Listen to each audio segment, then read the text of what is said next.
त्यांना कधी अडचणीच्या मदत करतात. म्हणजे इतक्या तळागाळामध्ये राहणाऱ्या कार्यकर्त्यांपर्यंत तुम्ही पोहोचलेले आहात. तर ही जी कमिटमेंट आहे, तर खासदारकीच्या कालावधीमध्ये या लोकांसाठी काहीतरी करावं असं तुमचं जे व्हिजन होतं, तर अशी काही कामं आहेत तुमच्या खासदारकीच्या कालावधीत तुम्ही केलेली आहेत, तर त्याबद्दल काय बोलतो? खासदारकीच्या वेळेला साहेब आम्ही जो प्रयत्न केला, तर खासदार हा काही नगरसेवक नसतो, त्या लेवलचीच कामं तुम्हाला खासदारकीच्या वेळेत. आता तुम्ही माझ्याकडून अपेक्षा ठेवाल जिल्हा परिषदेची कामं मी खासदारकीमध्ये करावी, तर ती मी नाही केली.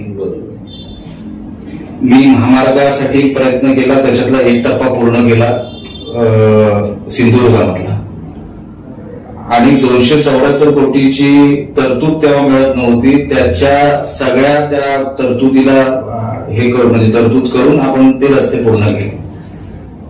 आपण तेव्हा पंतप्रधान ग्राम सडक योजनेमध्ये वर्षाला जवळपास 70-80 करोडची कामं करायचो. तेव्हा आम्हाला डॉक्टर मनमोहन सिंग साहेब पण तशी मदत करायची नवीन खासदारांना.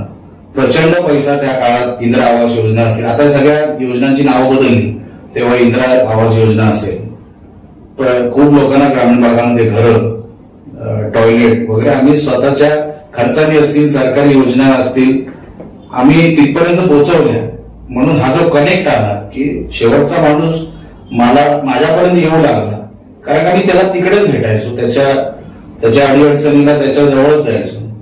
आणि म्हणून आता पण जे कार्यकर्ते माझ्याकडे असतील रत्नागिरीमध्ये, मला माहित नाही कुठल्या दुसऱ्या नेत्याकडे स्वतःकडे पक्षाचे सोडून एवढे कार्यकर्ते असतील.